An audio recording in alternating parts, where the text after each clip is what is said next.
आइए शुरू करते हैं न्यूज पथ पर सफर और सबसे पहले आपको दिखाते हैं ऐसी तस्वीरें जिनका जिक्र सरेरा है। ये तस्वीरें सुर्खियों में भी है और सोशल मीडिया पर भी है।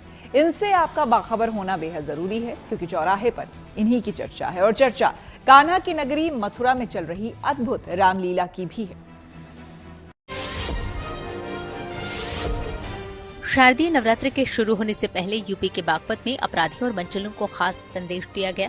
यह महिला पुलिस का एक अलग ही काफिला सड़क पर दिखाई पड़ा। इसमें 100 महिला कांस्टेबल बाइक और स्कूटी पर सवार थी। दरअसल इसके जरिए मिशन शक्ति के तहत बेटियों और महिलाओं को ये भरोसा दिलाया गया कि सड़क से लेकर बाजार तक उनकी सुरक्षा की जिम्मेदारी दुर्गा रूपी खाकी ने उठा ली है, इसलिए उन्हें अपराधियों और मंचलों से डरने की जरूरत नहीं है। बागपत के एसपी सूरज कुमार राय ने हरी झंडी दिखाकर इस मिशन शक्ति का आगाज किया। यूपी के मथुरा में श्री कृष्ण जन्म स्थान लीला मंच पर रामलीला का दिव्य मंचन जारी है, जिसमें धनुष यज्ञ और परशुराम लक्ष्मण संवाद ने दर्शकों को मुक्त कर दिया। श्री राम और लक्ष्मण विश्वामित्र मुनि के साथ जनकपुर में आयोजित स्वयंवर में पहुंचते हैं, जिसमें तमाम प्रसंगों के साथ धनुष पूजा और विश्वामित्र मुनि से आज्ञा लेकर प्रभु श्री राम के धनुष भंग प्रसंग को भी कलाकारों ने बहुत अच्छे से प्रस्तुत किया। इसके बाद जानकी प्रभु राम को वरमाला पहनाती हैं। महर्षि परशुराम को शिव धनुष भंग होने का पता चलता है तो वो क्रोधित रूप में सभा में पहुंचते हैं, जिसके बाद लक्ष्मण परशुराम का संवाद होता है।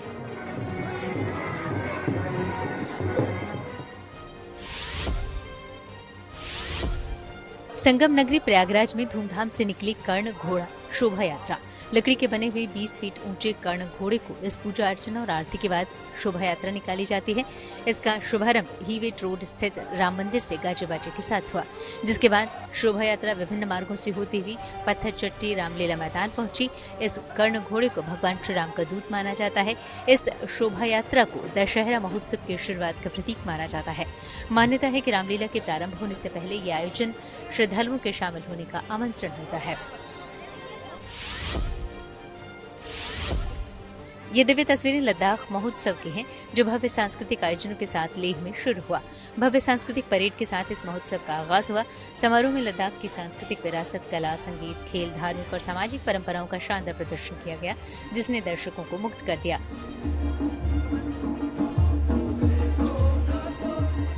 इस सालाना 4 दिवसीय महोत्सव में लद्दाख की समृद्ध परंपराओं, संस्कृति की झलक देखने को मिलती है। साथ ही इससे पर्यटन को बढ़ावा भी मिलता है।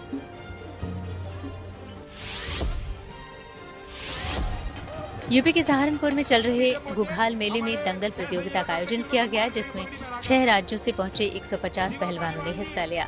एचएवी इंटर कॉलेज मातागढ़ के मैदान में हुई इस दंगल प्रतियोगिता को देखकर दर्शक बेहद रोमांचित हुए।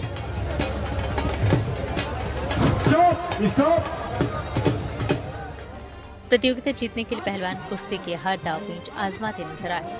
दंगल जीतने वाले पहलवानों के साथ उनके समर्थक भी इस दौरान खास अंदाज में अपनी खुशी का इजहार करते नजर आए।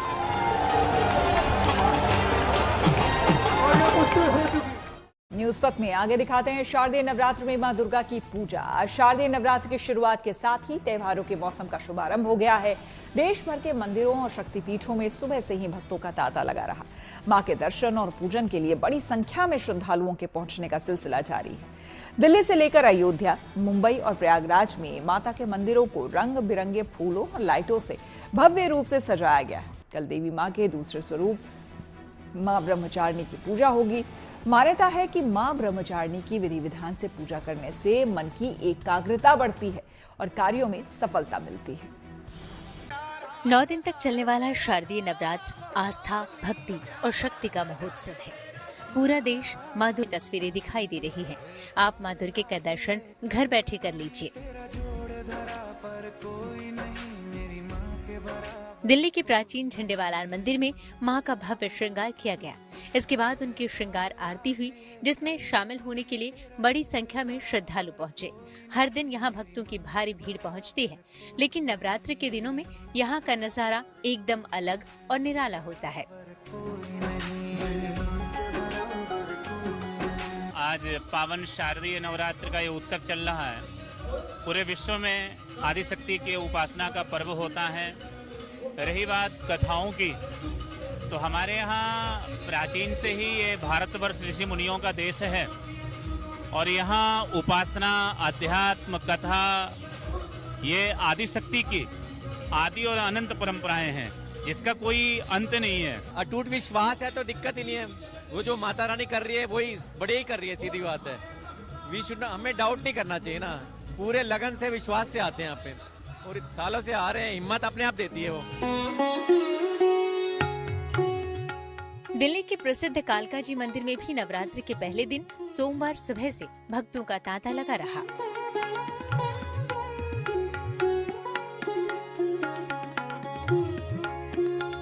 नवरात्रों की शुरुआत हो गई है और आज सुबह से ही माता मंदिरों में भक्तों का तांता देखा जा रहा है। इसी कड़ी में दिल्ली के प्रसिद्ध कालका जी मंदिर में भी भक्तों की भीड़ देखी जा रही है।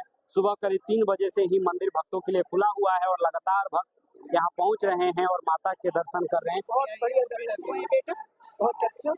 तुम्हारा इंतजाम बहुत अच्छा है, बहुत अच्छा इंतजाम है, बहुत अच्छा, बहुत अच्छा, बहुत अच्छा। हे माता, बहुत अच्छा। मुंबई के दुर्गा परमेश्वरी मंदिर में मां के दर्शन के लिए श्रद्धालुओं की भीड़ लगी हुई है। पूरे मंदिर को भव्य तरीके से सजाया गया है।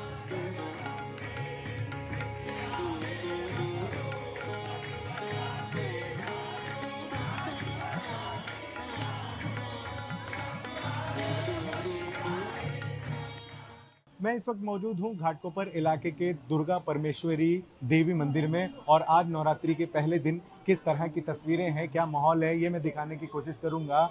एक बड़ी संख्या में देवी भक्तों का यहाँ पर आना हो रहा है सुबह से ही और सिर्फ एक झलक मिल जाए देवी की, इस बात का सभी को यहाँ पर इंतजार है। कुछ देर पहले ही आरती हुई है। माता रानी के पूजा करने के बाद तुरंत ही लोग यहाँ पर शिवलिंग में आते हैं, जल चढ़ाकर शंकर भगवान से भी पूजा अर्चना करते हैं। थोड़ा सा देखें शंकर भगवान जहाँ पर स्थापित हैं इस समय, उस जगह को भी फूलों से कितना प्यारा सजाया गया है। माता जी को यहाँ पे 30 साल हो गए मंदिर को और ये जागृत देवस्थान है। यहाँ पे जो भी कोई आता है खाली हाथ कोई नहीं जाता है, इसके लिए बहुत फेमस हो गया। ये मुंबई के मुंबा देवी का विश्व प्रसिद्ध मंदिर है। यूं तो रोजाना यहाँ दर्शन के लिए बड़ी तादाद में भक्त पहुँचते हैं, लेकिन नवरात्रि के पहले दिन भक्तों का जनसैलाब उमड़ पड़ा है। सुबह से मंदिर में भक्तों का तांता लगा हुआ है।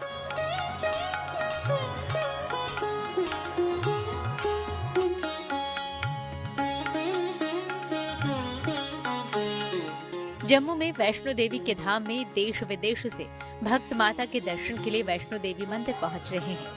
आने वाले दिनों में श्रद्धालुओं की संख्या और बढ़ने की उम्मीद है।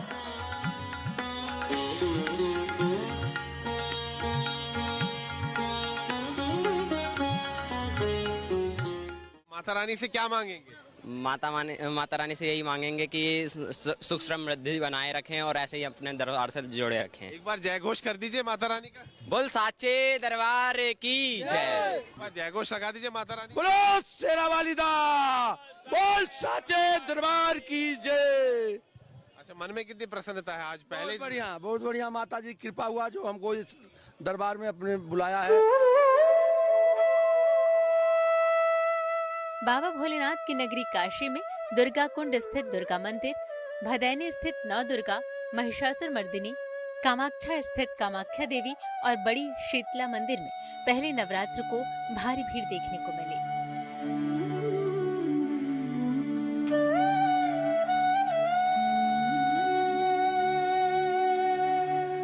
ये आज सरस्वती माता का दर्शन है। ये सात संवरण है, ये शैल की पुत्री हैं, इसीलिए इनका महत्व जो है ज़्यादा है। ये शैल की पुत्री, हम लोग शैल पुत्री कहते हैं लेकिन शैल की पुत्री हैं। ये माँ की बड़ी महिमा है कि हम लोग बाबा विश्वनाथ का दर्शन करके इनके पत्नी धर्म पत्नी माँ शैलपुत्री जी का जो हिमालय की पुत्री हैं उनका दर्शन करने का सौभाग्य प्राप्त हुआ।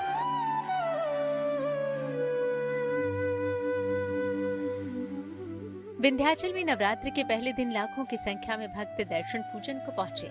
मान्यता है कि यहाँ नवरात्र में मां के दर्शन मात्र से कष्टों से मुक्ति मिल जाती है और भक्तों की मनोकामनाएं पूर्ण हो जाती हैं।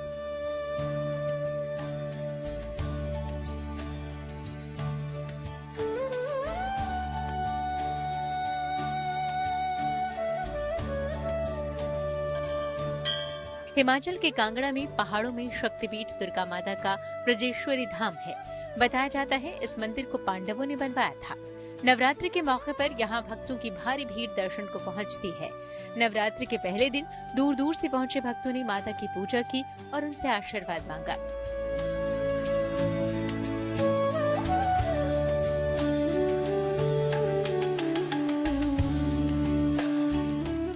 देवी माँ के 51 शक्तिपीठों में शामिल माँ अलौकिक नवदुर्गा स्वरूप में दर्शन देती हैं, जिनका आशीर्वाद हर भक्त के लिए प्रसाद के समान है। यही वजह है कि बरसों से माँ अलौकिक का ये शक्तिपीठ उनके भक्तों को समृद्ध, सुरक्षित और सेहतमंद रहने का आशीर्वाद देता आ रहा है।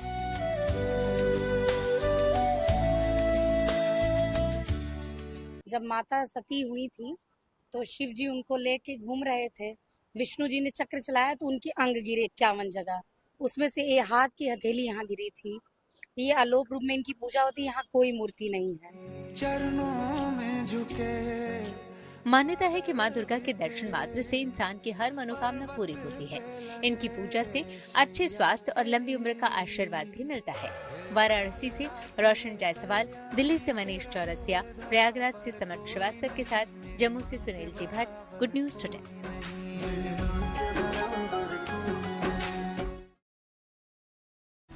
लखनऊ में दुनिया का पहला लोटस पार्क बनकर हुआ तैयार। आइए सीधे आपको लिए चलते हैं न्यूज एक्सप्रेसवे पर, जहां देश भर की कुछ और जरूरी खबरें कर रही हैं आपका इंतजार।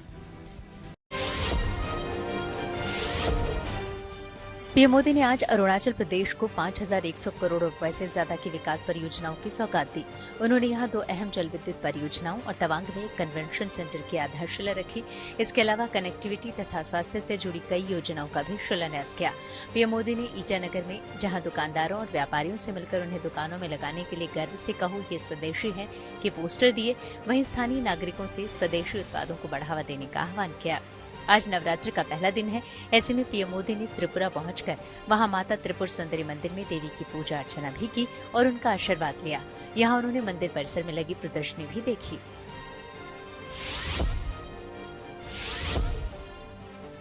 त्योहारों पर मुंबई को मेट्रो ट्रेन रूट के विस्तार का तोहफा मिला है। सोमवार को सीएम देवेंद्र फडणवीस और डिप्टी सीएम एकनाथ शिंदे ने ठाणे मेट्रो लाइन 4 के गामुक से कैडबरी तक 10 किलोमीटर लंबे खंड पर ट्रायल रन को हरी झंडी दिखाई। वहीं सीएम फडणवीस ने डिप्टी सीएम एकनाथ शिंदे और अजित पवार के साथ मिलकर ठाणे मेट्रो 4 के 10 किलोमीटर लंबे खंड का पहली बार निरीक्षण भी किया।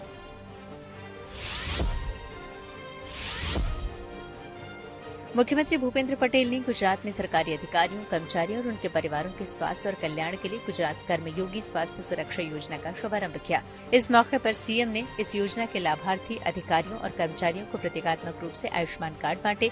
इसके अलावा उन्होंने 94 नई एम्बुलेंस को भी हरी झंडी दिखाई।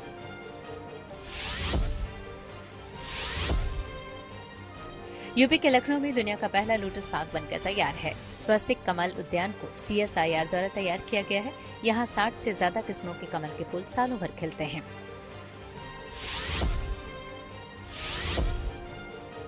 नवरात्रि के पहले दिन केदारनाथ धाम में विशेष पूजा अर्चना की गई। इस मौके पर धाम में मां दुर्गा की भव्य झांकी निकाली गई। मंत्रोच्चार के बीच देवी की मूर्ति को डोली में बिठाकर भ्रमण कराया गया। इस मौके पर बड़ी तादाद में श्रद्धालु इस यात्रा में शामिल हुए। चलिए अब बात करते हैं बचत उत्सव की। जी हां, आज से पूरे देश में जीएसटी की नई दरें लागू हो गई है। जीएसटी की 4 दरों के बाद अब केवल 2 स्लैब यानी कि 5 और 18% में टैक्स देना पड़ रहा है।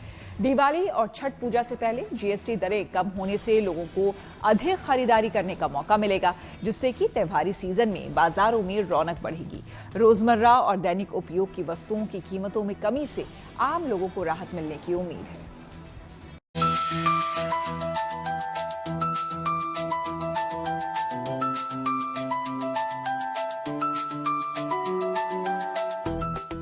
आज से नवरात्रि का शुभारंभ हो गया है।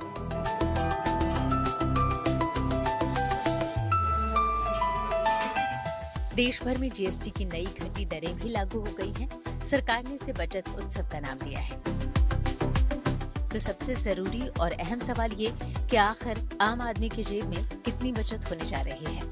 रविवार को प्रधानमंत्री मोदी ने राष्ट्र को संबोधित किया और बताया कि कैसे लोगों को जीएसटी की नई दरों का फायदा होने जा रहा है। लिहाजा जरूरत की कई चीजें सस्ती हुई हैं और इसे मिडिल क्लास के लिए तोहफा बताया जा रहा है। एक पैकेट पे 2 रुपए भी कम हुए और महीने में एक फैमिली 100 पैकेट कंज्यूम कर रही है तो 200 रुपए की एक जो गरीब परिवार है या लोअर मिडिल क्लास है उसके लिए कहीं ना कहीं एक फ़ायदा ही है। सरकार की तरफ से डिमांड को भी बढ़ाएगा जो कि इकोनॉमी में एक नीड है। बहुत सारा फायदा है पब्लिक को, जैसे गाड़ी सस्ता हो गया या पॉलिसी जो हेल्थ पॉलिसी है वो सस्ता हो गया है ना, और बहुत सारी जानकारी हमारे संज्ञान में नहीं है, लेकिन फिर भी जो घोषणा पत्र है गाड़ी के जैसे 20 साल था 20 साल कर दिया गया, तो आम पब्लिक के हित में काफ़ी अच्छा है। जीएसटी कट हुआ है, मान लीजिए उत्साह का है, पॉकेट जो पहले लगता था ढीला हुआ, घरेलू बहुत सारे जो है ब्रेड पर बहुत जो उस पर जीएसटी मुक्त कर दिया गया है। घरेलू बच्चे का पेंसिल कॉपी कलम ये सब पर हो गया। कैसे बहुत सारे असाध्य रोग से दवा जो था कैंसर उस पर टैक्स फ्री कर दिया गया है। जीएसटी घटा, इससे आम पब्लिक को फायदा होगा, लेकिन ये सरकारें पर हम लोग को नहीं है विश्वास कि कब किधर पलटी मार देगा। तो सबसे पहले आपको दिखाते हैं वो आंकड़े और बताते हैं कि कैसे आम आदमी की जिंदगी पर असर पड़ा है। जीएसटी में बदलाव से साबुन, शैम्पू जैसे डेली इस्तेमाल होने वाले सामान, खाने पीने की चीजें, इलेक्ट्रॉनिक सामान और कारें सस्ती हो जाएंगी। लाइफ और हेल्थ इंश्योरेंस पर लगने वाले 18% टैक्स को भी 0 कर दिया गया है। मदर डेयरी की काउंटर पर मिलने वाले हर प्रोडक्ट, दूध, पनीर, चीज, आइसक्रीम, देसी घी, मलाई पनीर की कीमतों में 3 रुपए से लेकर 30 रुपए तक की कमी आई है, यानी इन सामानों को खरीदने पर फायदा होगा। इन सामानों के अलावा सीमेंट पर टैक्स घटाने से घर बनाने या मरम्मत का खर्च कम होगा। टीवी, एसी जैसे सामान पर टैक्स कम होने से ये सस्ते होंगे। त्योहारों पर सबका मुंह मीठा होगा क्योंकि शुरुआत हो गई है जीएसटी बचत उत्सव की, जिसके चलते 12% वाले जो प्रोडक्ट्स हैं वो अब 5% टैक्स पर आ गए हैं, तो कुछ 18% के प्रोडक्ट्स हैं उनमें भी काफी गिरावट देखी गई है। कौन से वो प्रोडक्ट्स हैं, हम इस वक्त लखनऊ के एक प्रोविजन स्टोर में हैं और आपको अगर तस्वीरों में दिखाएं तो ये आप देख सकते हैं जो डेयरी प्रोडक्ट्स हैं, खासकर जैसा कि दूध हो गया, मट्ठा हो गया या दही हो गया, छाछ हो गई, इस तरह के जो प्रोडक्ट्स हैं इनका अब जो टैक्स है गिरकर 5% हो गया है, यानी कि इनके दाम अब गिरने वाले हैं। वहीं जीएसटी बदलावों से कुछ सामान महंगे भी होंगे। असल विलासिता से जुड़े और हानिकारक प्रोडक्ट्स पर 40% का हाई जीएसटी लागू किया गया है। इनमें कोल्ड ड्रिंक से लेकर सिगरेट, तंबाकू, लग्जरी कार तक शामिल हैं। शौक और लग्जरी की चीजों के लिए 40% का नया स्लैब बना दिया गया है। इसमें पान मसाला, तंबाकू जैसे प्रोडक्ट शामिल हैं। इनके अलावा कुछ कार और बाइक्स भी 40% टैक्स के दायरे में आएंगी। हालांकि ये गाड़ियां महंगी नहीं होंगी। पेट्रोल गाड़ियां जो 1200 सीसी और 4 मीटर से ज्यादा लंबी हों उन पर 40% टैक्स लगेगा। डीजल गाड़ियां जो 1500 सीसी और 4 मीटर से ज्यादा लंबी हो उन पर भी 40% टैक्स लगेगा। मोटरसाइकिल जो 350 सीसी से ज्यादा हो वो भी इसी टैक्स के दायरे में आएंगी। अर्थव्यवस्था का एक व्यवस्था है कि अगर अर्थव्यवस्था ग्रो करेगी, अगर कोई चीज़ आम आदमी के हाथ में जब पैसा होगा तो कहीं ना कहीं परचेजिंग पावर उसकी बढ़ेगी, और परचेजिंग पावर जब बढ़ेगी तो हमारी इकॉनमी भी बूस्ट करेगी, और इकॉनमी जब बूस्ट करेगी तो कहीं ना कहीं अर्थव्यवस्था भी हमारी बढ़ेगी। सरकार ने कहा है कि पुराने स्टॉक पर भले ही एमआरपी ज्यादा हो, लेकिन ये सामान भी नए रेट के हिसाब से ही मिलेंगे, यानी ग्राहकों को घटाई गई जीएसटी दरों का फायदा देना होगा। जीएसटी दरों में कटौती का लाभ निम्न मध्य वर्ग, किसान और उद्यमियों को मिलना शुरू हो गया है। इससे रसोई में इस्तेमाल होने वाले सामान से लेकर इलेक्ट्रॉनिक्स, दवाइयां और उपकरणों से लेकर वाहन तक करीब 375 वस्तुएं सस्ती हो गई हैं। Bureau report, good news today. News पथ पर आगे है धन बाजार, जहां शेयर बाजार से लेकर कारोबार जगत की सभी अहम खबरें होती हैं, जिसका सीधा रिश्ता आपकी आमदनी आपकी जेब से होता है। तो तेज रफ्तार खबरों के बीच ये जरूरी खबरें छूट ना जाए, इसलिए सीधे आपको लिए चलते हैं धन बाजार। हफ्ते के पहले कारोबारी दिन शेयर बाजार में गिरावट देखने को मिली। सोमवार को सेंसेक्स 466 अंक लुढ़कर 82,160 पर बंद हुआ। वहीं निफ्टी भी 125 अंक फिसला, ये गिरकर 25,202 पर आ गया। सोने चांदी की कीमतों में तेजी आई। सोमवार को सोना 2200 रुपए उछला। इसके साथ ही दिल्ली में 10 ग्राम सोने की कीमत बढ़कर 1,16,200 रुपए हो गई। वहीं चांदी की कीमतें भी 4,380 रुपए ऊपर चढ़ी, ये 1,36,380 रुपए पर पहुंच गई।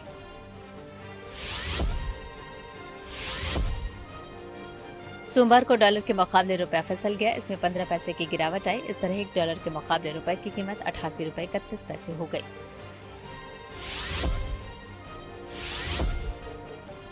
देश के बुनियादी क्षेत्र का उत्पादन अगस्त में 6.3% बढ़ा। ये पिछले 13 महीने में सबसे ज्यादा है। इससे पहले जुलाई में कोर सेक्टर की उत्पादन वृद्धि दर 3.7% थी, जबकि पिछले साल इसी महीने में यानी अगस्त 2024 में इसके उत्पादन में 1.5% की गिरावट दर्ज की गई थी।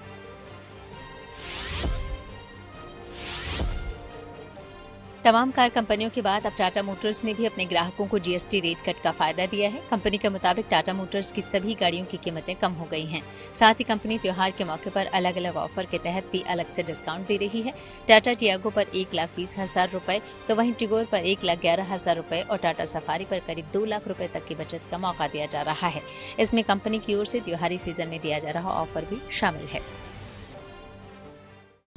न्यूज पथ के सफर में अब रुक करते हैं सोशल अड्डा का, जहां आज बात होगी उत्तर प्रदेश में सरकार की ओर से उठाए गए एक महत्वपूर्ण कदम की। योगी सरकार ने जाति को लेकर एक बड़ा फैसला लिया है। उत्तर प्रदेश में जातिगत भेदभाव को खत्म करने के लिए सार्वजनिक स्थानों पर जाति के उल्लेख पर रोक लगा दी गई। राज्य में इस आदेश के लागू होने के बाद कोई भी राजनीतिक दल और संगठन जाति आधारित रैली नहीं कर सकेगा। इस फैसले से वाहनों और साइन बोर्ड से भी जातीय संकेत और नारे पूरी तरह से हटा दिए जाएंगे। इसका सीधा प्रभाव उत्तर प्रदेश में जातीय राजनीति करने वाले सियासी दलों पर पड़ेगा। वहीं सार्वजनिक जगहों, पुलिस रिकॉर्ड और सरकारी दस्तावेजों में भी जाति का जिक्र नहीं किया जाएगा। दरअसल पिछले दिनों इलाहाबाद हाईकोर्ट ने सरकार को आदेश दिए थे कि पुलिस रिकॉर्ड और सार्वजनिक स्थलों पर लोगों के नाम के साथ जाति के उल्लेख पर रोक लगाई जाए। हाईकोर्ट के आदेश का पालन करते हुए मुख्य सचिव दीपक कुमार ने सभी सरकारी दस्तावेजों, पुलिस रिकॉर्ड्स और सार्वजनिक स्थानों से जाति के उल्लेख को हटाने का आदेश जारी किया है। आदेश को लागू करने के लिए डीजीपी, पुलिस कमिश्नरों और सभी जिला मजिस्ट्रेट, साथ ही एसएसपी और एसपी को निर्देश जारी कर दिए गए। पुलिस को कहा गया है कि एफआईआर और गिरफ्तारी मेमो में आरोपी की जाति नहीं लिखी जाएगी, बल्कि माता पिता के नाम लिखे जाएंगे। हालांकि SC/ST एक्ट जैसे कि विशेष मामलों में जाति के उल्लेख को छूट दी जाएगी ताकि कानूनी प्रक्रिया प्रभावित न हो। मुख्य सचिव ने स्पष्ट किया है कि आदेश का पालन सुनिश्चित करने के लिए स्टैंडर्ड ऑपरेटिंग प्रोसीजर और पुलिस नियमावली में जल्द संशोधन किया जाएगा। उत्तर प्रदेश में सामाजिक एकता को बढ़ाने और जातिगत तनाव को कम करने की दिशा में ये एक महत्वपूर्ण कदम माना जा रहा है। पुलिस अधिकारियों को निर्देश दिए गए हैं कि नियमों का सख्ती से पालन हो और उल्लंघन की स्थिति में जिम्मेदार अधिकारियों पर कार्रवाई की जाए। इस कोर्ट ने फैसला दिया है कि आदेश दिया है कि अब जातियां नहीं लिखी जाएंगी, जातीय पंचायत नहीं होंगी, जातीय रैली नहीं होंगी, एफआईआर में भी जाति का उल्लेख नहीं होगा। देखिए, माननीय उच्च न्यायालय ने जो फैसला दिया है कहीं ना कहीं समाज के हित में है। जब हम Facebook, Instagram, WhatsApp, social media का इस्तेमाल करते हैं, जो सोशल मीडिया के इन्फ्लुएंसर हैं, तो हम देखते हैं वो तमाम जो रील आजकल बन रही हैं, डायलॉग या शायरी, किसी विशेष जाति को टारगेट करके अपमानित करना, ये एक ट्रेंड बन गया है। तो कहीं ना कहीं इस पर भी रोक लगेगी। और रही जातीय सम्मेलन करने की या जाति सूचक शब्द लिखने की, अभी माननीय उच्च न्यायालय का फैसला है, हो सकता है सुप्रीम कोर्ट भी जाए इसके खिलाफ कुछ लोग, लेकिन गाड़ी पे जैसे जाति लिखना या जाति सूचक किसी को कहना वो तो गलत है ही। लेकिन जो यह फैसला है उच्च न्यायालय का, हकीकत ये है कि ज़मीन पे कितना उतरेगा। जो जुलूस और रैली की बात करी है, ये भी इसके लिए भी बहुत अच्छा है, लेकिन सामाजिक जो ताना बाना है वो बिगड़ जाति का तो है नहीं। बहुत सारी चीज़ें अगर अपने समाज में सम्मेलन करना हो तो किसके नाम पे करेंगे? जो है समाज की जो चीज़ें हैं उसमें क्या करेंगे? जो है जाति इस देश का महत्वपूर्ण मुद्दा रहा है हमेशा जो है, और बहुत सारी चीज़ें राजनीतिक रूप से जाति के रूप में ही मिलती हैं, चाहे मुख्यमंत्री हो, प्रधानमंत्री हो, चाहे देश में जो है आपके कैबिनेट मंत्री हो, जाति के आधार पे ही जो है बनाए जाते हैं। किंतु जो निर्णय है, जैसे सामाजिक जो इसमें आपने बताया है कि वो सम्मेलन नहीं करेंगे, जो है सम्मेलन तो होने चाहिए, सम्मेलन तो होना चाहिए। अपने समाज को जागरूक करने के लिए कोई आदमी अगर सम्मेलन करता है, समाज के लिए अच्छी बात लेके आता है, तो वो भी होना चाहिए। लेकिन जो निर्णय है, निर्णय बहुत अच्छा है। जो मोटरसाइकिल, गाड़ी और तमाम ऐसी जगह जातियों के नाम लिखे जाते थे वो बिल्कुल हटने चाहिए। जो माननीय हाईकोर्ट का फैसला है और इन्होंने जो फैसला दिया है उसका स्वागत करते हैं। और ये भी कहीं ना कहीं सच है कि ये जो जाति का विषय है, इससे कई समाज का ताना बाना जरूर बिगड़ता था, चाहे वो सोशल मीडिया का माध्यम रहा हो, जिसमें अपनी जाति का स्पेशल बखान करके, जिनमें गानों में जो शब्द यूज होते हैं, उससे कई बार अपनी जाति को ऊंचा दिखाने के लिए आपस में टकराव की स्थिति उत्पन्न हुई है। एक तो इससे वो खत्म हो जाएगा। दूसरा, हम जैसे डिग्री कॉलेजों से और विश्वविद्यालयों से जुड़े हुए हैं, तो कई बार क्या है, स्टूडेंट को जो पढ़े लिखे छात्र हैं उनको भी जाति की वजह से कहीं ना कहीं शोषण उन्हें सहना पड़ता था, क्योंकि जहाँ जाति लिखी जाती थी तो जो प्रोफेसर अगर अदर किसी उसके जाति के या टीचर हैं तो कहीं ना कहीं वो देख कर पक्षपात होता, वो रुक जाएगा।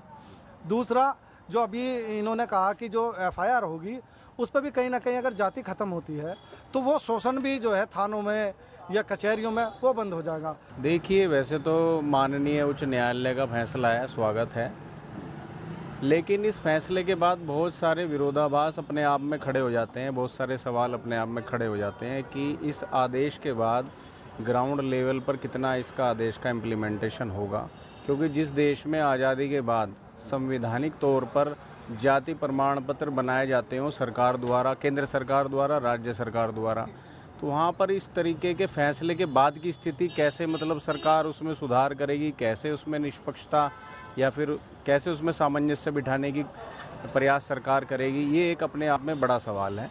और रही बात पुलिस दस्तावेजों में FIR में जातियों का उल्लेख ना करना, ये एक अच्छी पहल हाई कोर्ट ने की है अपने फैसले में। आइए अब रुक करते हैं प्रगति मार्ग का, जहां ऐसी खबरें हैं जो कि देश की तरक्की, प्रगति और लोगों की काबिलियत दिखाती है। इसी की बदौलत अब जल्द ही वाराणसी में रोपवे की सुविधा लोगों को मिलने की उम्मीद है। जी हां, खास बात यह है कि ये एशिया की पहली अर्बन रोपवे सर्विस है। यह प्रधानमंत्री मोदी का ड्रीम प्रोजेक्ट है, जिसका ट्रायल रन शुरू हो चुका है। इस सर्विस के शुरू होने से कैंट रेलवे स्टेशन से लेकर गोदौलिया चौराहा तक के सफर में लोगों का अच्छा खासा समय भी बचेगा।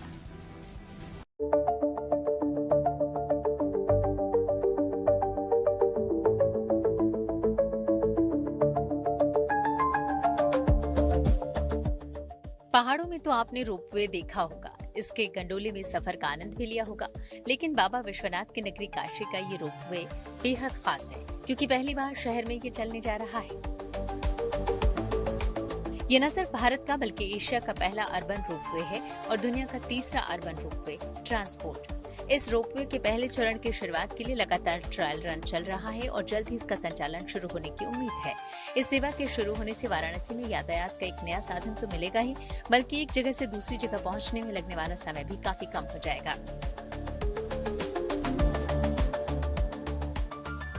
वाराणसी के कैंट रेलवे स्टेशन से गोदौलिया के बीच 3.8 किलोमीटर के इस रोपवे प्रोजेक्ट में कुल 5 station, railway cantt station, Kashi Vidyapeeth यानी भारत माता मंदिर, रथ यात्रा, गिरजाघर और गोदौलिया चौराहा है, जिनमें से पहले चरण के 3 station cantt railway station, Kashi Vidyapeeth और रथ यात्रा स्टेशन बनकर तैयार भी हो चुके हैं। इस रोपवे के संचालन से कैंट रेलवे स्टेशन से गोदौलिया चौराहा तक की यात्रा में लगने वाला 30 से 45 मिनट का सफर महज 15 से 16 मिनट में पूरा हो जाएगा। काशी की पहचान यहाँ के गंगा घाट, गलियाँ, खान पान, साड़ी की वजह से है, तो अब इसके खास देश के पहले अर्बन पब्लिक ट्रांसपोर्ट रोपवे की वजह से पहचाना जा रहा है। कुल 5 स्टेशन इस रोपवे के बनने हैं, जिसमें 3 स्टेशन पहले चरण के बनकर तैयार हो गए हैं। कैंट रेलवे स्टेशन, जहां से हम अभी दिखा रहे हैं आपको तस्वीरों को, तो वहीं दूसरा भारत माता मंदिर, तो तीसरा रथ यात्रा। पहले चरण के तहत इस 3 स्टेशन के बीच में कुल 90 गंडोला यानी जो केबिन्स हैं वे संचालित किए जाने हैं और एक केबिन्स में 10 यहाँ पर यात्री सवार होंगे। आमतौर पे जो पहाड़ों पर, दुर्गम स्थानों पर इस तरह की तस्वीरें रोपवे की दिखती थी, वे काशी की धरातल पर उतरती दिखाई पड़ रही हैं और पहले चरण का ये सपना सितंबर माह के अंत तक साकार हो जाएगा। रोपवे के ट्रायल रन में जिस गंडोला यानी केबिन को आप देख रहे हैं, इसे खास तौर पर स्विट्जरलैंड से तैयार कराया गया है। रोपवे पर 148 केबल कार या केबिन्स हैं, जो सड़क से 50 मीटर ऊपर केबल पर ट्रायल रन में दौड़ रही है। प्रत्येक केबिन में 10 लोग एक साथ सवार हो सकेंगे। ट्रायल्स के दौरान हर घंटे में दोनों तरफ से 600 ट्रॉलियां गुजर रही हैं। इसका मतलब हर मिनट दोनों तरफ से 10 केबिन्स गुजर रही हैं, यानी हर मिनट 100 लोग सफर कर पाएंगे। कैंट रेलवे स्टेशन से गोदौलिया चौराहा तक की इस रोपवे सर्विस में 150 गंडोला में 3000 लोग प्रति घंटा एक दिशा में सफर कर सकेंगे।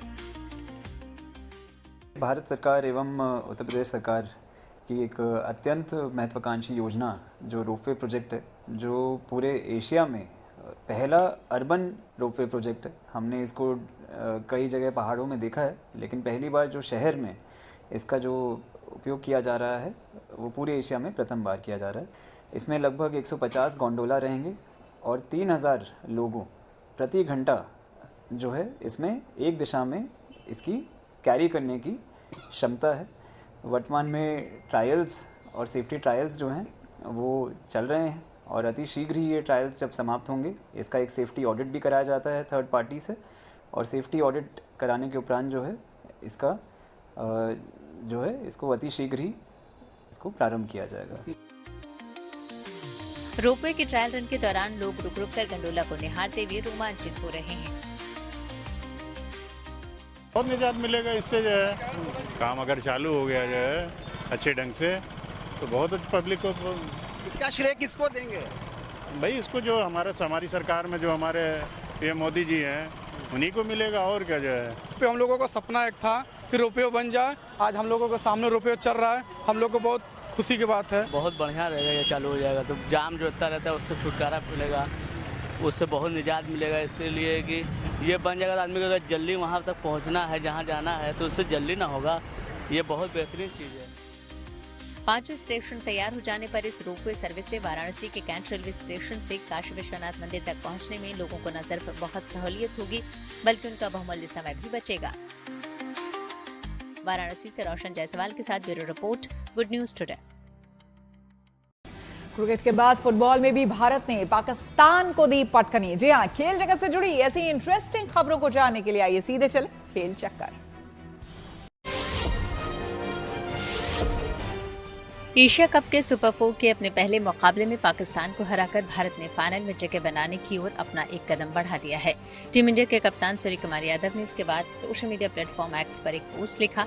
इसमें उन्होंने लिखा है कि उनका ध्यान एक मिशन पर है। इसके साथ ही उन्होंने इसमें सुपर 4 की पहली स्ट्राइक लिखकर उस पर राइट यानी सही का टिक मार्क किया है, जिसका मतलब ये है कि सुपर 4 की पहली स्ट्राइक सफल रही।